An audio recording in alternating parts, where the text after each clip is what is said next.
Join me as I go to one of my favorite places in the world. It's the Philadelphia Museum of Art, baby. So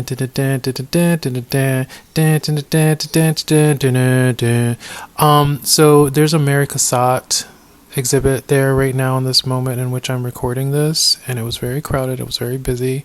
She's actually one of my favorite painters, but they have a queue and all this stuff, so I went and looked at everything else while I waited for my thing to happen, and I went to the Degas section, because I always go back. It's some research I'm doing about the torrid and horrid background of his work and the work of, a lot of things that came out of the Paris Ballet a long time ago, in which a lot of these girls you're seeing depicted in this art are products of human trafficking.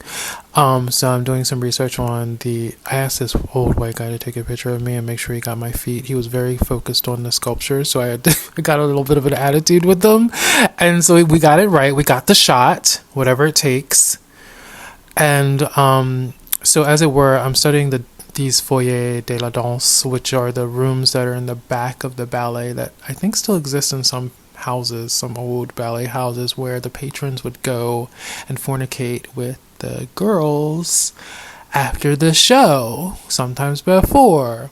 The more money you got, the more, etc., etc., etc. Google it. So I had some time before Mary, and I went around to my favorite parts of the museum. There are definitely parts that I always visit. Of course, Van Gogh. Can't go without going to Van Gogh and seeing his work.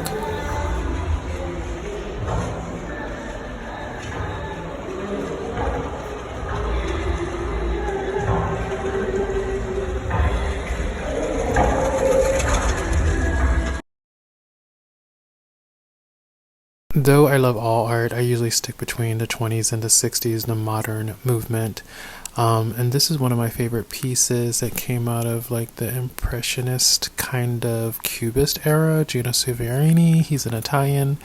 I just really like the pointillism style in this work. As a painter, I've used this kind of square brush technique myself.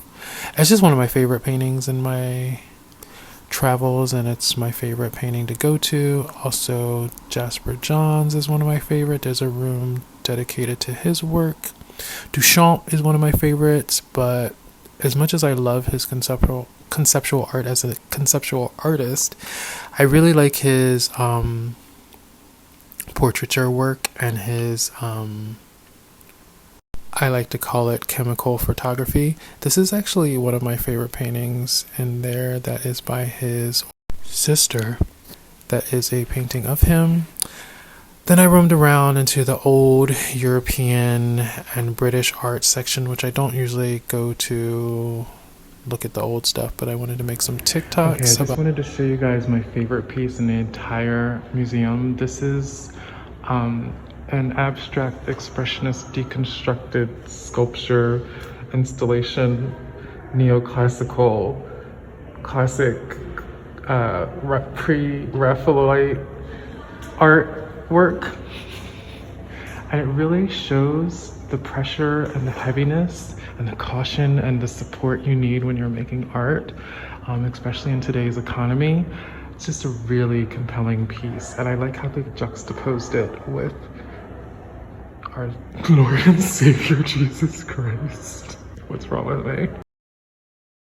The entire space is epic, and it seems as though they're doing some more setups and some cleaning and some renovating, which is great, just in time for the fall season.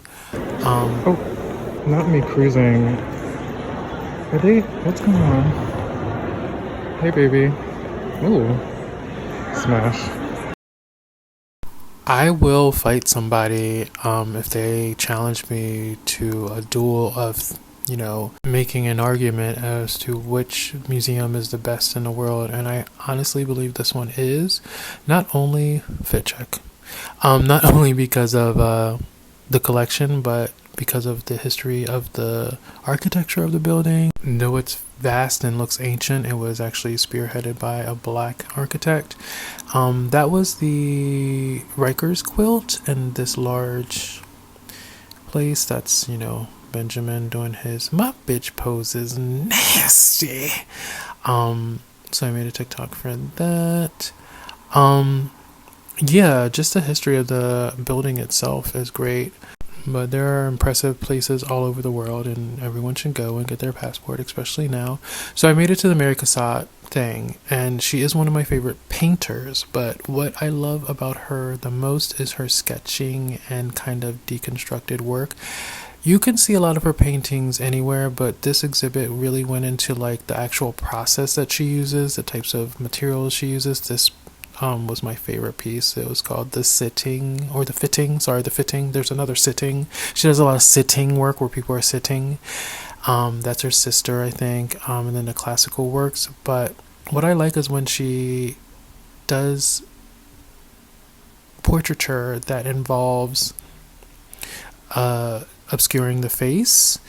And I like the techniques that she used to do paintings with like metallic paint and printmaking.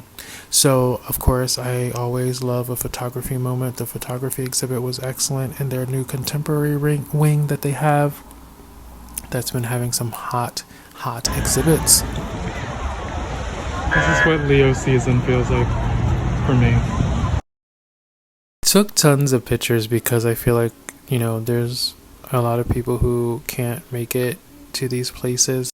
And I hope you're enjoying it or getting an idea to maybe even venture into these places that I love. Also, hello.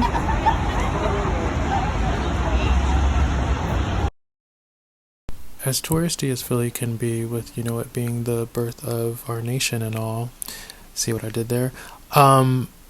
It's a place where a lot of arts was born. A lot of painters and a lot of artists and a lot of jazz artists, musicians got their start and or their training in Philly. This Pennsylvania Fine Arts Academy is where a lot of famous painters were trained before they moved on to other places. It also used to be like the test ground for Broadway shows. So don't count her out. She's cute. She loves you. Be nice.